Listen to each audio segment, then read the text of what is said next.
أعوذ بالله من الشيطان الرجيم. بسم الله الرحمن الرحيم. فألقى عصاه فإذا هي ثعبان مبين. سورة الشعراء 32 نمبر آیات. په دې 32 نمبر آیات کې د موسی علیه السلام او د فرعون د جادوګرو مقابله ذکر کیږي. لیکن د مقابلې نه وړاندې چې مقابله د څه وجې نه شروع شوله بنیادي کوم تمهیدات دي د هغې بیان دی. مخکې موږ وویل چې موسی علیه السلام فرعون پسې ورغی او د الله تعالی د وحدانیت پیغام یې ورته واوره او د هغې نه بعد یې ورته وویل چې بني اسرائیل ته غلامان کړلي او دا انسانان الله تعالی د خپلې بندګۍ دپاره پیدا کړلي، ستاسو خدمتونه یې نه دي پیدا کړي، دا زما سره ولیږي چې د الله تعالی بندګي وکړي او د الله وحدانیت خلکو ته بیانول، د خلکو د غلامۍ نه خلک راایستل چې د الله تعالی بندګي وکړي، همدغه شي ته ازادي وایي او همدغه شي ته جهاد فی سبیل الله ویلی کېږي. نو فرعون ورته وویل چې دا خبرې زه نه منم، انکار یې وکړو. موسی علیه السلام ورته وویل چې ما سره په دې باندې ثبوتونه او دلایل شته، معجزات را سره دي د الله تعالی له طرف نه. فرعون ورته ویل بس پېښ شي، که تا سره دلایل واقعي نو دلایل دې وښایه. بس موسی علیه السلام را وړاندې شو. فالقى عصاه نو وغورځول امسا خپله، فاذا هي ناصب د امسا ثعبان مبین، یو اژدها شوه ښکاره. اژدها په دې مارانو کې هغه غټ قسم دی چې د هغې نه پورته نور غټېږي نه، اخیرا یې حدي نو دې نه یو لوی اژدها جوړه شوله. ونزع یده او راویسته لاس خپل د تخر نه، فاذا هي بیضاء للناظرین، ناصبه دا تک سپینو دپاره د کتونکو. لاس یې تخر کې به ومنډو بیا راویسته، داسې پړقېدل د نور په شان ده کې تک سپین، او واپس به چې به تخر کې کېښودو بېرته بیا رڼا ختمه شوه. دا دویمه معجزه وه. قال نو فرعون وویل للملأ خپلو سردارانو ته حوله چې د ده نه تېر چاپېره ولاړو، کوم نه دا مشاوراتي کومه کمیټۍ خلک چې هغه تېر چاپېره ته ولاړو، ان هذا لساحر علیم، یقینا دا جادوګر دی پویه، دا ډېر پویه جادوګر دی. د امسا دی وګوره، د لاس دی وګوره. نو اول یې وویل ته دروغجنې، تا سره دلایل نشته. دلایل چې کله پیښ شو نو ویل دا سحر دی. یرید دا اراده لري ان یخرجکم من ارضکم بسحره، چې وباسي تاسو د خپل ځمکې نه په خپل جادو سره. فماذا تأمرون، تاسو څرنګه حکم کوئ؟ مفسرینو لیکلي چې دنیا پرست خلک او باطل پرست خلک دا چې کله په حق پرستو باندې الزام لګوي، د دنیا الزام پرې لګوي چې دا حکومت ته غلې، ځمکې ته غلې، مال دولت ته غلې، او همدغه شی غواړي. فرعون په ډېرې چالاکۍ سره د موسی علیه السلام حق پرستي تعبیر په دې سره وکړو چې دا غواړي چې د جادو په وجه باندې د مصر حکمران شي، حکمران نه د غلې، او د قبطي خاندان نه بادشاهي قبضه کړي او اسرائیلي خاندان ته منتقل کړي، بادشاه شي، حکمران شي. بس ویل ټول چر حکومت ته دی. خپلو کسان ته یې ویل دا غواړي د مصر بادشاهي ونیسي او تاسو د بادشاهۍ نه بهر کړي ومباسي. اوس تاسو مشوره سره سره ایدرئ. فماذا تأمرون، تاسو څه حکم کوئ؟ قالوا هغوی ورته ویل ارجح، مهلت ورله ورکړه، واخاه رده ورور ته هم، هارون علیه السلام ته هم، وابعث فی المدائن حاشرین، ولېږه ښارونو ته راجمع کوونکي کسان. بس دا جادوګر دی او په جادو سره وطن نیوه غواړي، بس موږ سره هم جادوګر شته، هغه به راوړو، د سره مقابله کې پرېږدو، مقابله کې به پته ولګي چې څوک په حقه دی. نو که د جادو کولی شو، زموږ سره هم تکړه استادان شته، ماهرین، هغه به مقابله وکړي، او که دا جادو نه حقیقت یې هم پته به یې ولګي چې څنګه حقیقت دی. یأتوک بکل سحار علیم، رابه ولي تا ته هر یو جادوګر ماهر، سحار دا مبالغه ده، ډېر زیات تکړه جادوګر، عالم چې ډېر پوهیږي، دا تاکید شو. یعنې داسې کسان ولېږه چې د هغوی جادو منلی شوی جادو وي، جادو کې کافي مهارت لري، شهرت لري، هغه کسان به راجمع شي. فجمع السحرة لمیقات یوم معلوم، نو راجمع شو جادوګران، هغه نیټې معلومې ده، نیټې د ورځې معلومې ده. هغه معلومه نیټه چې کومه وه مخکې تېر شوې د یوم الزینت، د دوی د خوشحالۍ ورځ وه چې یاره دوی سالانه عرس وه یا یې اختر وه یا یې جشن څه شی مقرر کړی و،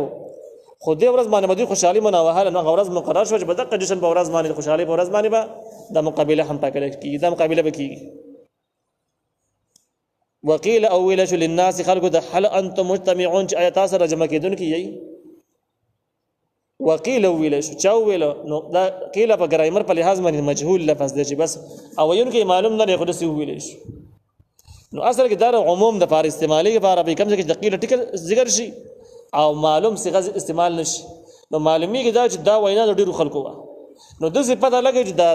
وینا د هر ځای نه وشوه هر ځای نه اعلانات وشو چې هل انتم مجتمعون آیا تاسو را جمع کېدونکي د استفهام په معنا د امر سره دی نو معنا دا شوه چې تاسو را جمع چې خلکو را جمع شي څوک پاتې نشي دغه ورځ باندې ټول راشي چې تاسو په خپل سترګو باندې مقابله وینئ لعلنا نتبع السحرة ان كانوا هم الغالبون دې د پاره چې موږ تابعداري د جادوګرو وکړو که هغوی غلبه موندونکي شو بس ویل هغه کسان چې کوم غلبه بیا موندله موږ به هغوی سره ودرېږو هغوی به فتح کړي هغه په حق باندې که زموږ جادوګر وګټله که موسی علیه السلام وګټله چا هم چې وګټله موږ به د هغوی سره یو فلما جاء السحرة هر کله چې راغله جادوګران هغه معلومه ورځ باندې جادوګران مقابلې دپاره حاضر شو د دې تفصیلي بحث چې کوم دی سورة اعراف کې تیر شوی دی سورة طه کې هم دا مضمون موجود دی دې ځایونو کې هم دی هغه ځایونو کې تفصیلات تیر شوي دي جادوګران څومره وو او د دوی سره څه ورسره و لاټرۍ د امساګانو مقدار یې څومره و په څه باندې راوړي وو هغه ټول بحثونه په هغه ځایونو کې اعراف کې تیر شوي دي نو هغه په دغه شیانو کې پاتې خو لنډه داره جادوګران خلک رالو قالو دوی ویل فرعون ته ائن لنا لاجرا یقینا خامخا زمونږ دپاره به مزدوري ان كنا نحن الغالبین که چېرته کې مونږ غلبه موندونکي شو دا هم د دنیا پرستو خلکو علامه ده چې کومو ځایونو ته حاضرېږي نو اوله مطالبه به د پیسو وي د دنیایي نو جادوګر هم دنیا پرست خلک خو دنیاوي خلک اخرت سره یې خو څه کار نه و فرعون هم دغه شانته کې و د خلکو ذهن سازي هم دغه شانته کړې وه چې بس دنیا او دنیا په خپله باندې ګمراه و نو جادوګران چې څنګه فرعون ته حاضر شو نو اولنۍ مطالبه یې د پیسو وکړه د انعاماتو نو مزدوره یې وکړله چې موږ خو فرعون د موسی علیه السلام سره مقابله کوو خو که دې موسی علیه السلام له موږ شکست ورکړو ماتې هم ورکړه نو بیا انعام به میلاویږي نه میلاویږي مزدوري به یې که نه به نو ښه په تاکید سره یې وویل چې ګورې موږ لپاره مزدوري پکار ده که موږ غلبه بیا ونده موږ ته به خامخا څه راکړي څه انعام به راکړي قال فرعون ورته ویل نعم او تاسو ته به انعام میلاویږي وانکم اذا لمن المقربین او یقینا تاسو په دغه وخت کې خامخا زما د نږدې خلکو نه شئ خاص کسان چې چایي زما په خاصو کسانو کې به تاسو شمار شي یعنی انعام او مزدوري خو په خپل زمانه ده خو به علاوه شي خو میلاویږي لیکن زما په خاصو خلکو کې به هم تاسو راشئ لاله چې په نورم سیوا کې جاسې نه شي د موسی علیه السلام را باندې غالب شي او د بادشاهي حکومت را نه ونیسي ماته د سیټ ته کې نو جادوګرو له کافي لالچ ورکو ته مې ورکړل چې زموږ ډله به کې مرسته وکړي کار په اخلاص باندې وکړي صحیح وکړي چې موسی علیه السلام غالب نشي دي قوم ته پاتې را نشم قوم ته پاتې رالم خلک بیا ایمان راوړي مسلمانېږي بیا زما خدایي توب دعوی او بادشاهي او بربریت ختمېږي قال لهم موسی نو ورته ویل موسی علیه السلام چاته ویل جادوګرو ته ویل مقابله شروع شوه القوا ما انتم ملقون وګرځوئ هغه څه چې تاسو یې غورځونکي تاسو چې کوم شی راوړی دی جادو لپاره پیش کوئ نو پیش یې د دې ځای کې د جادوګرو خبره ذکر شوې نه ده چې هغوی څه ویلي که نه ویلي خو بس موسی علیه السلام ورته وویل چې بس تاسو وړاندې شئ کوم شی چې پیش کوئ نو تاسو یې پیش کړئ لیکن سورت اعراف کې تېر شوي دي چې جادوګرانو ورته وړاندې وویل موسی علیه السلام ته ویل ته وړاندې شئ موسی علیه السلام ورته ویل نه بس تاسو وړاندې شئ چې کوم شی پیش کوئ پیش کړئ تاسو وړاندې شئ دې ځای کې هلته کې چونکې د هغې وضاحت موجوده په اعراف کې دې ځای کې وضاحت ذکر نه شو ځکه هلته په اعراف کې موجود دی نو بس موسی علیه السلام دې ته وویل وروسته د وینا د جادوګرو نه چې القوا وغورځوئ ما هغه څه انتم ملقون چې تاسو یې غورځونکي تاسو چې کومې لاټرۍ او کومې رسۍ جادو لپاره راوړي دي بس ویې غورځوئ او تاسو نمبر وړاندې شو فالقوا حبالهم نو دوی وغورځولې رسۍ خپلې وعصیهم لاټۍ خپلې امساګانې وقالوا او دوی وویل بعزة فرعون انا لنحن الغالبون په عزت د فرعون هم د قسمې چې یقینا موږ به غلبه مونو د فرعون په عزت باندې قسم وکړو ځکه فرعون داسې ویلي و چې بس زه خدای یم او عزت ټول ما لره دی نو دویم د فرعون په دې نو په صفت باندې بس دروغو دعوی چې کومه کړي په هغې باندې قسم وکړو دا د جادوګرو خبره ده چې هغوی د فرعون په صفت باندې قسم خوړلی. شرعي حکم دا دی چې په الله تعالی د ذات نه بغیر او د الله تعالی د صفاتو نه بغیر بس څه شي باندې چې قسم وخوري دا به شرک داخل دي. او په دې کې ترمذي شریف روایت هم شته دی چې چا د الله تعالی د نوم نه او د صفاتو نه بغیر په بل څه باندې قسم وخوړو فقط اشرک نو د شرک وکړو. نو که د سړی ووایي چې په دې جماعت مې دي قسم او ستا په دې سر مې دي قسم او ستا په پلار مې دي قسم او دې طریقه خلک قسمونه خوري، دا قسمونه ناجایز دي، دا غلط قسمونه دي، نه پرهیز پکار دی، دا ټیک نه دی. فالقى موسى عصاه نو غرزوله موسی علیہ السلام امسا خپله فاذا هي تلقف ما يأفكون ناصب دي امسا تلقفو تیر کړل ما هغه څه يأفكون دي ځان نه جوړ کړی دې چې کوم څه جوړ کړی او کوم څه کاریدل نو لاټي په سیواره لو د حادثه تیر کړ. روایتو کې دې چې کړه د لاټي ورواچر دي د جوړ شو لوی مارته جوړ شو خطرناک سیس او بس د دومره هیبتي شیز وجه بده جادوګرو باندې پیرامن باندې مصح هیبت راوس. تقریبا د دې د لاټو د رسو مقدار د شپږو لکو پورې مقدار یو چې د شپږ لکه لاټي او رسۍ د دوی نه ماران جوړ شي یو کولا او میدان کې هر سمار مارو. بس دا لاټي چې کړه د دې نه دها جوړ شوله اول راټول ماران راجمع کړو په خله کې نیول او راجمع کول کې څنګه د خارونې په شوګي راجمع کړي او بس دغه نه بعد یو نه کړ په یو ځل باندې تیر نو دې یو ځل تیرول سره ډېر هیبت پیدا یو تیرول دومره هیبت نه جوړاو خو چې کله یو ځل باندې تیر کړ تلقفو یو نه کورته ویل کیږي چې کله په یو ځل باندې تیر کړ ټول خلک حیران پاتې شو. فألقي السحرة الساجدين نو پریوتل جادوګران خلک په سجده باندې الله ته سجده وکړه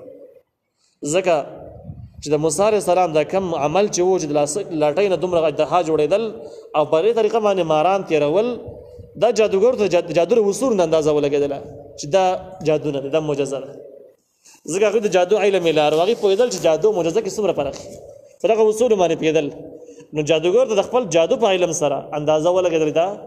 جادو نه دی معجزه ده. نو فوري سجده وکړه چې بس ته واقع د الله پیغمبر یې ته ټیک وې پیرامون خدای نه دی ته چې کوم سبیل در صحیح او بس سجده باندې شو. قالو دی ویل آمنا برب العالمین من ایمان راوړی دی په رب د مخلوقاتو باندې رب العالمین باندې چې ټول مخلوقات رب دی باقي باندې من ایمان راوړی دی او پیرامون خدای نشو. کله چې پیرامون وکتل چې دا پیرامون چالاک او ډېر چلباز سړی طبقات ابن سعد په دمانه ډېر عجیبه تاریخونه نقل کړي دي چې د قوم څنګه غولولې او څنګه غلام کړي او څنګه معذوره کړي او دوی د دومره لوی قوت څنګه معذوره کړي نو پیرامون ډېر عجیبه داستان دی. او دغه وجه نه څومره باطل قوتونه چې دنیا کې دي نو اکثر پیرامون په فارمولو باندې عمل کوي که تعلیمي نصاب دی که بل شی دی چې یو قوم ځپل غواړي یو قوم خرابول غواړي کمزوری کول غواړي په هغې باندې خپل ناجایز به سر باندې قایمول غواړي نو زیاتره پایده او اخذ هغوی د پیرامون د وصولو نه کړی دی. او په دې باندې علامه اقبال چې کوم دی په بال جبریل کې هم ښه وضاحت کړی دی. نو لنډه دا چې پیرامون یو چالاکه سړی پیرامون ته خدا پته و چې موسی علیه السلام په حق دی پیژندی. نو چې کله دا خلک په جادوګران په سجده باندې پرېوتل او دی ول چې موږ ایمان راوړل په رب د مخلوقاتو باندې پیرامون سینه وډه به ول دا ما یادوي بس پیرامون چې زما جادوګر ما ته زما تر سجده وکړله او دی ما یادوي چې بس دا زموږ رب العالمین دی په دې ایمان راوړل. جادوګرو چې دا خبره واورېدله چې بس پیرامون بل چر کې قوم له بله دوکه ورکوي په الفاظو کې غداري کوي دوکه کوي تلبیس کوي ګډوډي راولي په قوم باندې. نو دی ویل چې رب موسی و هارون هغه رب العالمین چې هغه رب د موسی او د هارون علیه السلام دی. اوس په دې باندې قوم پیدل چې موسی علیه السلام او هارون علیه السلام پیرامون ته رب نه وایي او نه مني. نو پته ولګېدله چې د موسی او د هارون رب یادوي دا بل څوک دی دا بل رب دی دا پیرامون نه دی. نو چې کله دا وضاحت یې وکړو پیرامون ډېر ګډوډ شو په دې باندې چې دا خو بس خبره واضح شوله اوس قوم باندې قوم له بله دوکه څنګه ورکړم بله دوکه خو نه کېږي. نو بس بل انداز اختیار کړو او ویې ویل قال ویې ویل آمنتم تاسو ایمان راوړو له په ده باندې قبل ان آذن لکم مخکې د اجازت کولو زما تاسو ته. پیرامون چالاکي دا وکړله چې ګوره تاسو به ایمان راوړی به خیر دی د ایمان نستدل خلمه خو تاسو غلط کار دا وکړه چې زما د اجازې نه بغیر هم ایمان راوړو زه بادشاه یم حکمران یم نو کم از کم زما نه پکې تپوس کړی وی چې د ایمان راوړم او که رای نه وړم. نو چې تاسو کله زما نه تپوس ونه کړو بخپله مرضۍ ایمان نه وړو نو تاسو زما قانون او کوم نظام چې و هغه چیلنج کړو بخپل لاس کې مو اغوست. یو نقصان هم دا وکړو بل دا قانون په لاس کې اغوستل او تپوس نه کولو نه ما ته اندازه ولګېدله چې تاسو او د موسی علیه السلام میلاب یې خپلو کې میلاب یې سلام کله چې دا به داسې د موسی علیه السلام د فرعون خلاف شي او دا نور به چې کوم د فرعون په ډله باندې شي بیا به مقابله وټاکلی شي مقابلې نه بعد د قصد نه د فرعون د موسی علیه السلام د ځان کمزوری کې چې بس تا وګټله موږ وبېلله نو یو ګیم به جوړ شي ګیم به شي نو چې کله ګیم شو نو بس هغې نه بعد بیا حکومت به دوی ته حواله کېږي موسی علیه السلام ته به حواله کېږي ویل ما ته پته ولګېد دا ګیم دی دا چل دی او دا اسلام نه دی او دا بل چل دی فرعون په کوم سټ باندې راتاو شو دغه ټولې فارمولې اوس هم استعمالېږي څومره حق پرست خلک چې همدغه انداز دی یاره بس دا حق پرستان خلک دا د پلانکي ذکین سره رابطه کړي او دا خلک چې دي دا اسلام نه دا تش حکومت ته کرسۍ ته چل او دا خلک اسلام نه بلکې دا خلک چې کم دی نو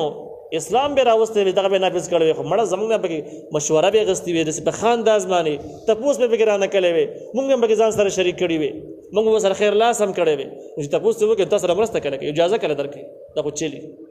دا به ټوله دنیا کې دغه چلي دغه قصې نو فرعون ورته وویل چې بس آیا تاسو ایمان راوړ در لپاره مخکې د اجازت کولو زما تاسو ته انه لکبیرکم الذي علمکم السحر یقینا دا تاسو مشر هغه دی چې تاسو ته جادو ښودلی دی اوس چالاکۍ ته وایي جادوګر ته ویل چې دا تاسو استاد دی پټ استاد هم دی ځان یې ښودلی نه دی په تاسو کې دا ډېر ماهر دی تاسو شاګردان وي او دغه تاسو شاګردان د استاد سره میلاوي پټ هم سلا کړل نو په دې وجه باندې د استاد شاګرد باندې خامخا تعلق محبت رابطه او نو ول تاسو پټ سلا کړل ما سره چل وکړئ دای مطلب شو او لزه باندې پوه شوی يم فلسوف تعلمون زرد چې تاسو به خبر شئ وسه وارننګ ورک دباول ته لاس واچ چلاکی ختم شو ولا دباول نمبر شو لو قطعن ايديكم زبخامه کټکم لاسونه تاسو او ارجلکم خفي تاسو من خلاف رد بدل دې ته ویل کېږي چې کله د خی لاس وخی دغه څه غسخ پکټ کی اګه غس لاس دې واخن بیا به سره خیف پکټ کی چې بیخي داسې شي چې بیخي عجیب غونته شي معذور چې داسې معذور چې ډېر بد ښکاري یا بیخي دې سم نه چې خی لاس غسخ په وحیده بزی څنګه او دې به حرکت څنګه دې به خپل وجود څنګه سمبالي ډېر څه خرابېږي نو ول داسې بد مې خرابو مې چې بالکل معاشره کې یو عبرت ساش او دا د باطل پرست خلکو بل طریقې کار دی چې کله هغه خپل بربریت په خلکو باندې قایمول غواړي نو دوی داسې زبردست سزاګانې قوانین وټاکي داسې خطرناک چې خلک هغه ویني او بس هیبت یې والي وړاندې چې کوم دی حوصله خراب شي لیکن دا فارمولې د مذهبي خلکو په مقابل کې اکثر ناکام ثابتېږي کوم خلکو د الله تعالی په ذات او صفات باندې ایمان او یقین یو پر راوړی هغه په ظلمونو او وحشتونو باندې چېرته هم چاري وس کړی نه دي بلکې دې سره خطي زیږي نو بده وجه باندې فرعون سخ وارننګ جاری کو او به وته ویل چې ولا اصلبنکم اجمعین زبخامه خطا سو پاسې کوم اجمعین ټول دا لو اصلبن صلب پاسې کول صلیب چې کوم شی دی نام دغه شی دی چې بس بره پړې زوران کې عمره کې تور واچي او بس یو څه د خېجول یا څه تر لری کې بس دغه نه باچ کم دین هغه سټ مارشي مرشي نو دوی ته تاسو په پانسی کوم دغه معذور حال کې بیا مړی کې پړیا پانسی کوم بل ځکه دی به جزوع النخل د کجورو په تنو کې هم پانسی کو یو باغ ته یو کار کولا میدان ته بمبو زما کجورو د سرونو پړی راخته کوم دغه شان په پانسی کېږي